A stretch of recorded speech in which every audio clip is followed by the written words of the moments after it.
Sur notre croisière, tu as jeté mon anneau de fiançailles dans l'eau après qu'il m'ait attrapé au milieu d'une affaire avec un gars aléatoire.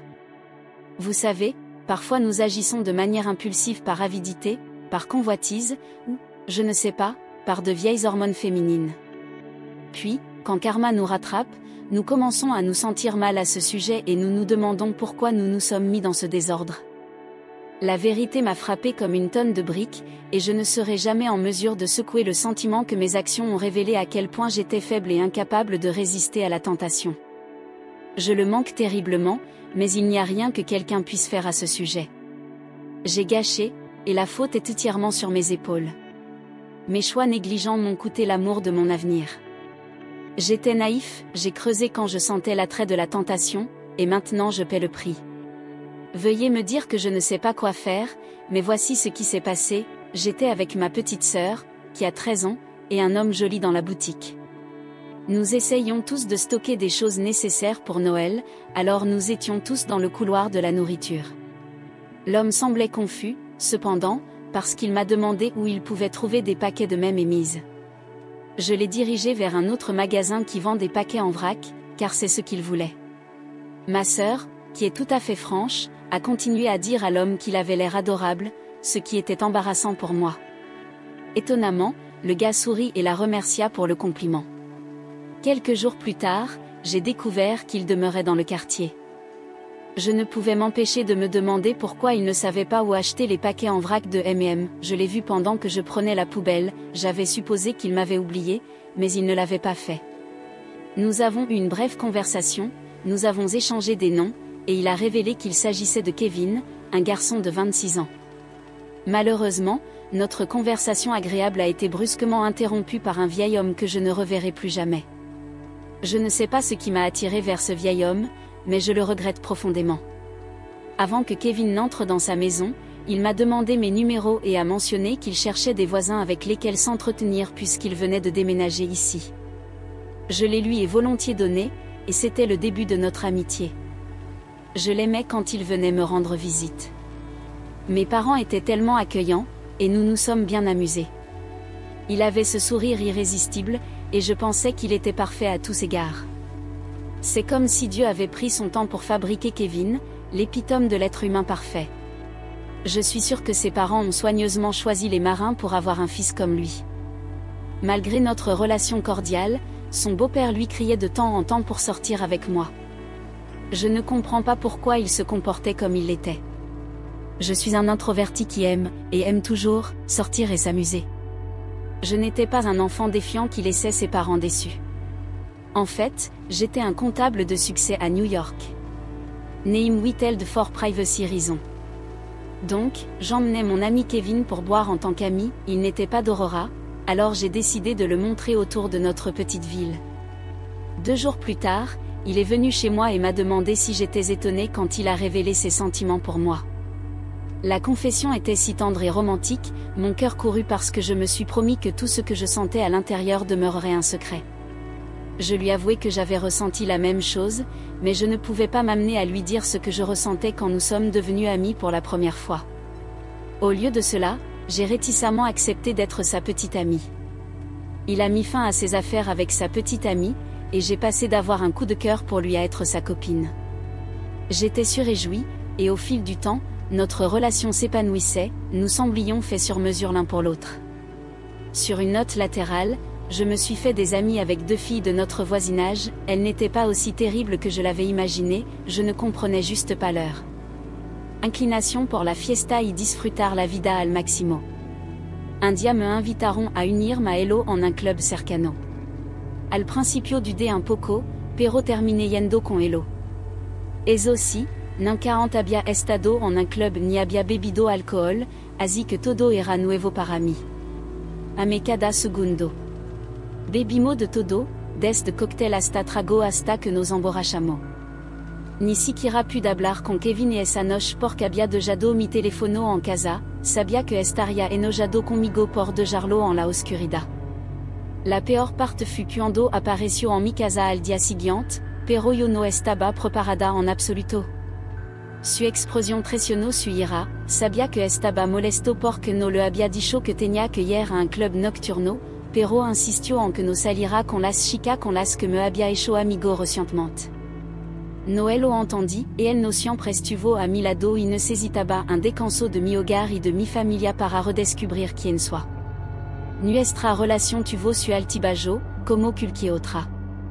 Levábamos más de 3 años saliendo y todo había sido perfecto. Alex era hermosa, encantadora y amable, me había enamorado perdidamente de él.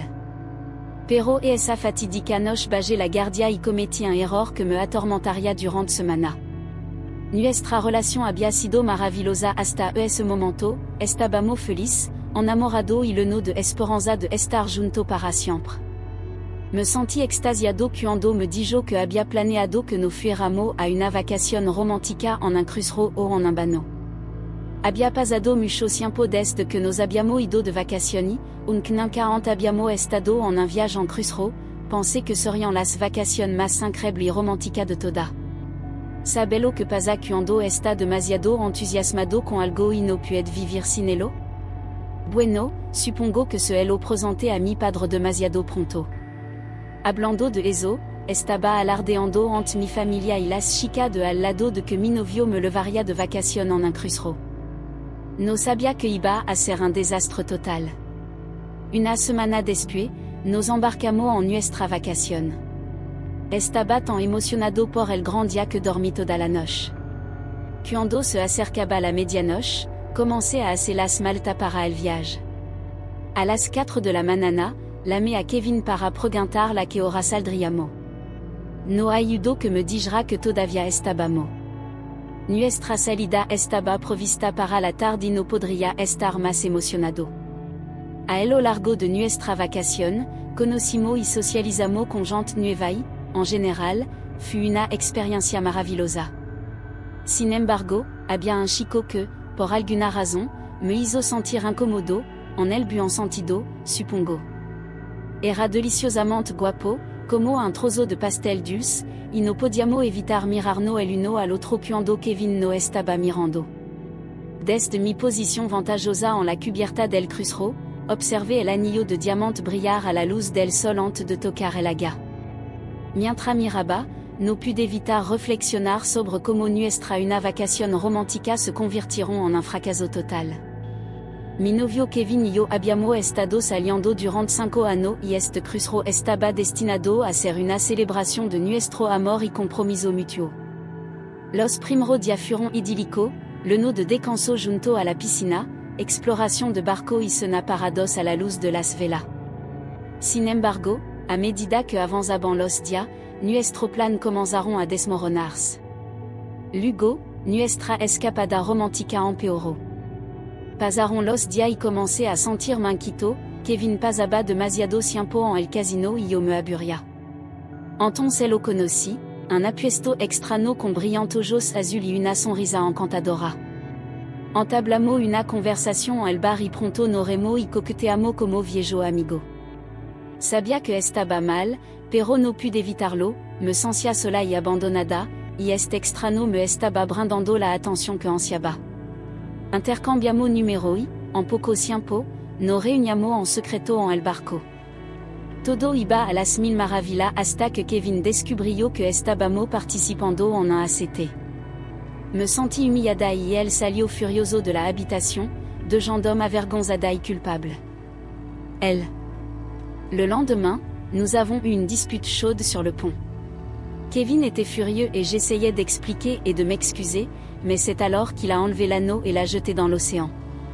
Tu ne mérites pas ça, dit-il, sa colère visible dans ses yeux piercés. J'ai regardé avec horreur l'anneau sombrer sous les vagues, ressentant comme si une partie de moi allait aussi tomber avec lui. Comme le navire poursuivait son voyage, j'étais laissé à pleurer la perte de mon bien-aimé Kevin et la réalisation que mes actions avaient été impulsives et autocentrées, me faisant mettre en danger notre avenir ensemble. J'ai passé le reste des vacances tout seul, en réfléchissant à mes choix et en acceptant mes actions, j'ai compris et je n'ai pas blâmé Kevin. À notre retour, nous avons eu une longue et difficile conversation sur notre avenir, au cours de laquelle j'ai demandé pardon et Kevin a avoué. Ça fait des mois et nous essayons toujours de réparer notre relation, ce n'est pas facile, mais je sais que je dois retrouver le respect et la confiance de Kevin. Chaque fois que je regarde l'eau, je pense à l'anneau qui a disparu sur cette croisière tragique. Je n'oublierai jamais les leçons que j'ai apprises alors, et je prie qu'un jour Kevin et moi nous réunirons, notre amour plus fort qu'avant. Kevin m'a surpris avec une petite boîte contenant une belle nouvelle bague semblable à celle qu'il avait jetée dans l'océan et un message sincère: je veux recommencer. Je veux que nous avancions ensemble. J'ai été surpris par l'émotion quand il a glissé l'anneau sur mon doigt. C'était comme un nouveau départ, une chance de remettre les choses en ordre. J'ai travaillé sur notre relation en assistant à la thérapie de couple et en communiquant plus ouvertement. Ce fut un voyage difficile, mais nous reconstruisons lentement notre connexion. Je regarde la nouvelle bague sur mon doigt et je me rappelle les leçons que j'ai apprises sur cette croisière fatale. Je sais que les relations fonctionnent et que nous avons commis des erreurs, mais je suis reconnaissante pour le voyage sur lequel nous avons été et l'amour que nous partageons. Depuis, notre relation a eu ses hauts et ses bas, mais nous apprenons à naviguer nos problèmes d'une manière plus saine. Nous avons découvert de nouveaux passe-temps ensemble, comme la randonnée et la cuisine, et nous prenons le temps pour des soirées régulières. Alors que je regarde Kevin, ses yeux bleus piercing trahir sa connaissance que notre histoire d'amour est loin d'être terminée, je me rends compte que nos tentatives de réparer notre relation étaient en fait une malédiction dissimulée. Nous nous battions fréquemment, et chaque fois que nous étions en colère, il me rappelait l'enlèvement qu'il m'avait capturé.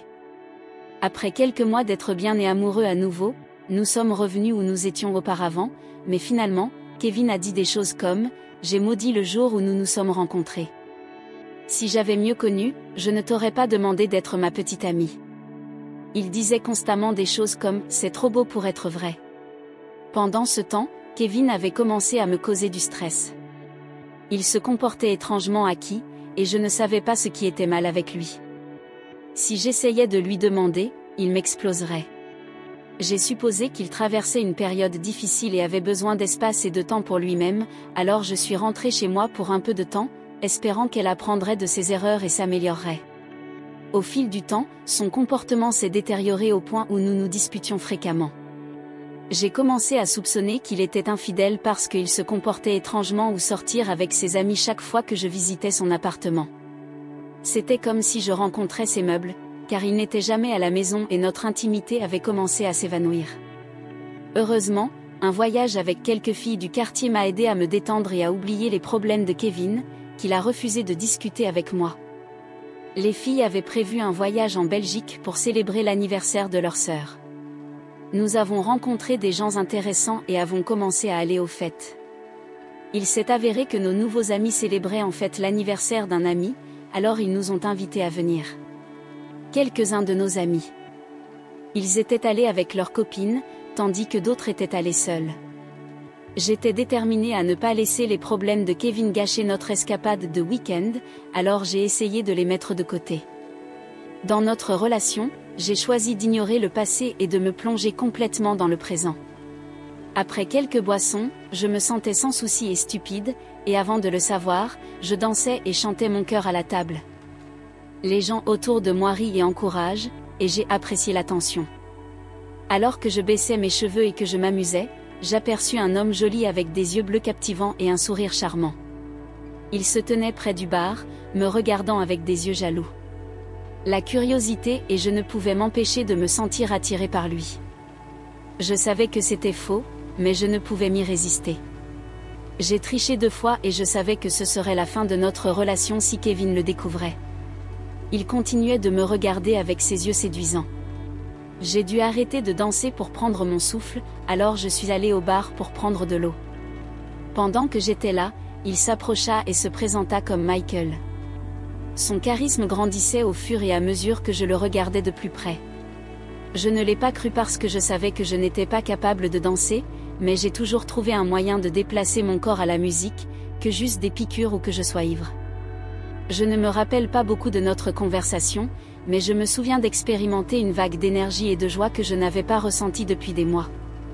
Je ne pouvais m'empêcher de fantasmer d'être avec Kevin, mais au moment où cette idée m'est venue, j'ai eu un coup de culpabilité. J'aimais Kevin, mais il passait par une période difficile, et je ne voulais pas blesser ses sentiments. Les choses se sont passées, mais je ne me souviens pas beaucoup du lendemain. J'étais fatiguée d'une angoisse et d'un sentiment écrasant de honte et de culpabilité pour avoir trahi la confiance de Kevin, que j'avais travaillé si dur pour gagner. J'ai essayé d'ignorer la culpabilité et la honte en me concentrant sur le plaisir du reste du voyage, mais je n'ai pas pu échapper à la colère et à la vergogne. Pendant que j'étais allongée là-bas, j'ai entendu une frappe à la porte. C'était Kevin, et il avait l'air en colère. J'ai été choquée, j'avais laissé Kevin derrière moi. Je me demandais comment il était arrivé en Belgique. Au lieu de répondre, j'ai demandé ce qu'il faisait, et il m'a frappée. Je n'avais jamais vu Kevin aussi furieux depuis que nous avons commencé à sortir. Il voulait savoir ce qui s'était passé la nuit précédente, mais je ne pouvais pas m'en souvenir ni comprendre ce qu'il demandait. Quand je l'ai demandé, il a commencé à se frapper, et j'ai finalement compris. Insistant sur la connaissance de la vérité, je lui ai informé que mes amis et moi étions allés au club, où nous avons rencontré un groupe de gars célébrant l'anniversaire d'un ami. Ils nous ont invités à rejoindre leur fête, alors j'ai mis la situation attrayante du mec hors de mon esprit, craignant qu'il explose. J'ai essayé de rediriger la conversation en demandant ses motivations pour voyager de New York à Dubaï et qu'il avait informé que nous étions à la maison d'hôte. J'ai alors commencé à l'interroger. Il voulait que je lui dise la vérité ou il le saurait tout seul. Je n'aurais pas dû essayer de changer de sujet, mais je savais à ce moment-là que je devais me nettoyer, peu importe à quel point c'était embarrassant. Les preuves suggèrent que quelqu'un lui avait dit où nous étions et ce qui s'était passé la nuit précédente, alors j'avais besoin de savoir qui était le crochet. J'avais l'impression que c'était l'une des filles. Je me suis sentie obligée de partager une vidéo de moi-même dansant sur la table du club, ce qui était incroyablement embarrassant.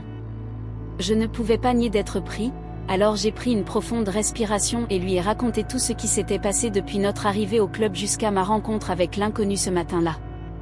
Kevin écouta attentivement, son visage devenant de plus en plus en colère alors que je continuais à tout expliquer. Quand j'ai fini, il s'est levé et a marché dans la pièce, ses mains tremblant. Dans sa colère, il exigeait de moi des réponses que je n'étais pas bien équipée à fournir, craignant que ma réponse ne le fâchât et le conduise à faire quelque chose qu'il regretterait.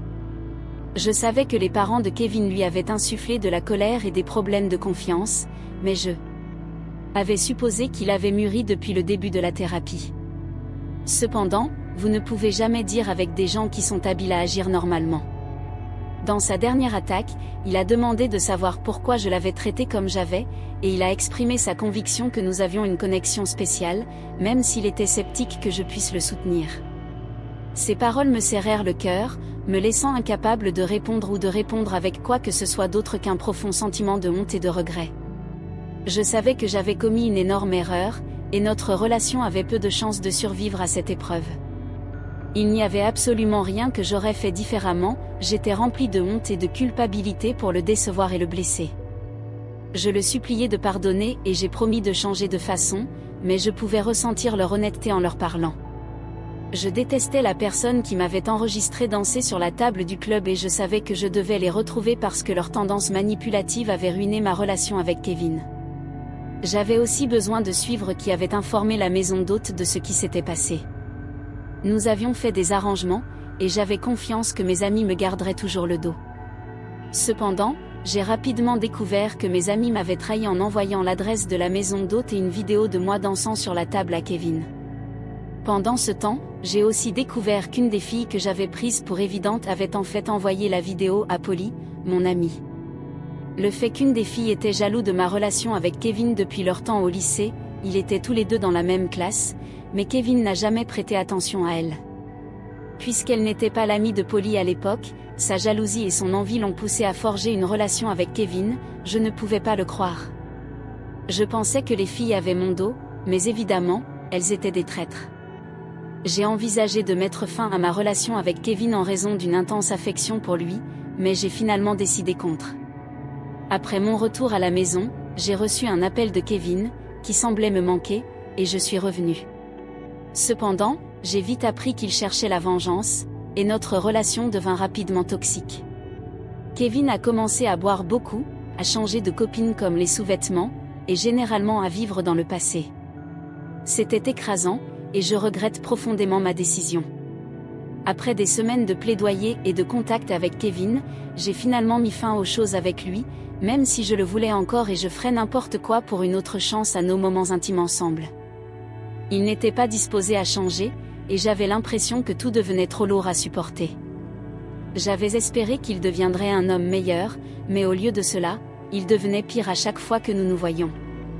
Il m'a finalement appelé, et j'étais remplie de joie et d'optimisme, pensant qu'il allait enfin revenir sur la piste et me pardonner. J'espérais que tout allait bien, parce qu'il m'avait contacté, mais je ne savais guère que ma foi et mon espoir m'égaraient.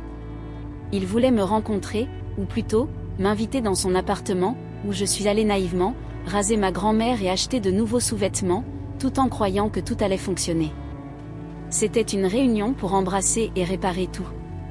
Kevin était à la fois ma force et ma faiblesse. Mon cœur était plein d'espoir que j'obtiendrais mon homme, malgré ce que mon ex-petite amie jalouse avait fait.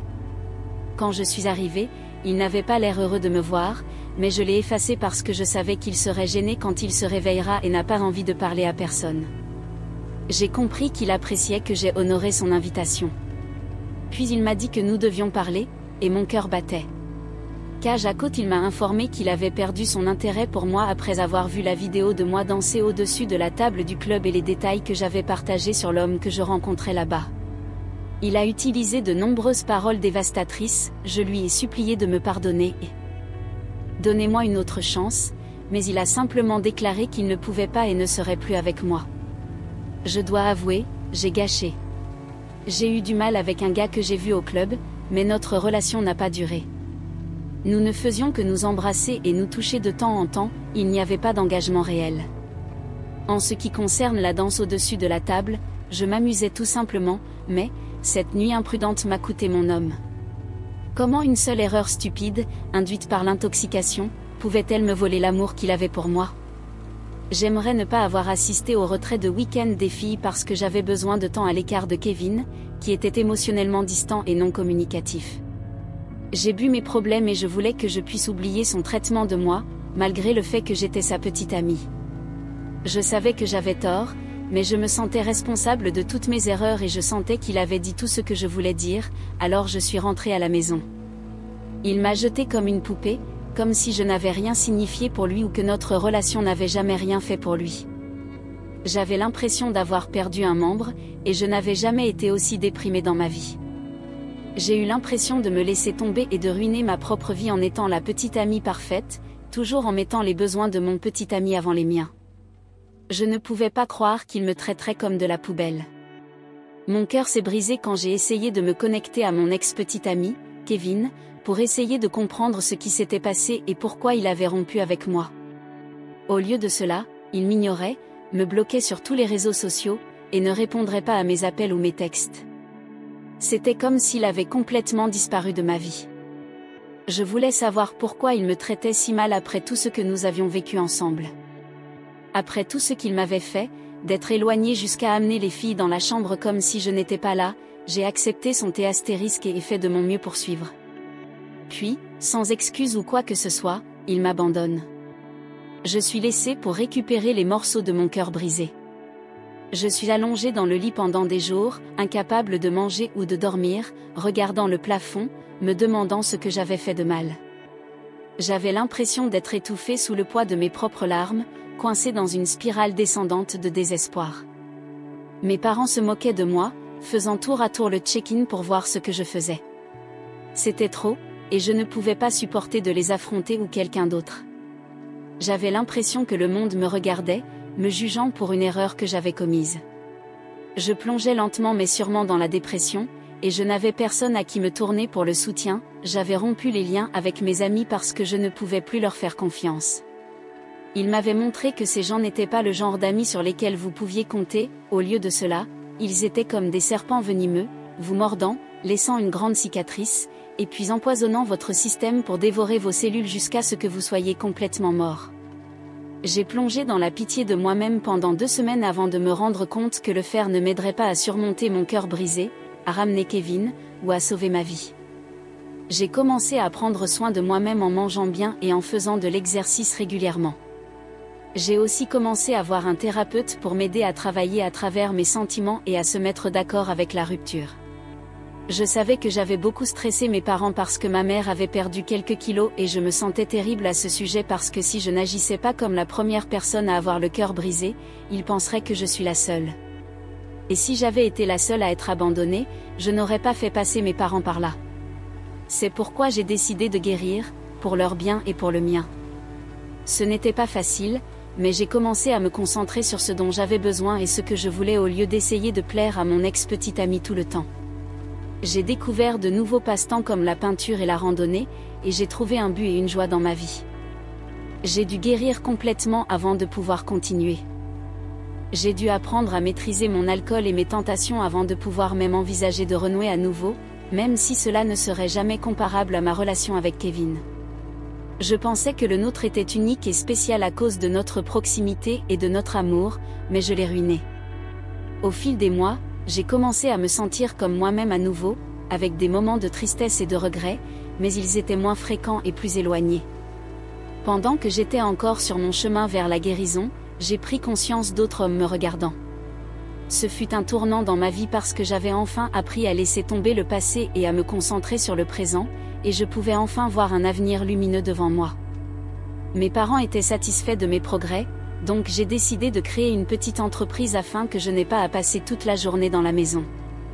J'avais des qualifications en design d'intérieur, donc j'ai décidé de me plonger dans cette entreprise. Alex est venu me voir au travail pour m'excuser, mais je lui ai donné la même réponse que je l'avais donnée auparavant.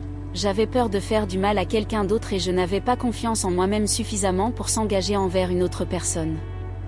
Mon cœur était toujours avec Kevin, mais je savais que je devais aller de l'avant et retrouver l'amour. Depuis, ce n'était que mes parents et moi, et j'avais été tellement plus heureux. Ma confiance et ma personnalité s'évanouissaient, et je me sentais comme une ombre de mon ancien moi.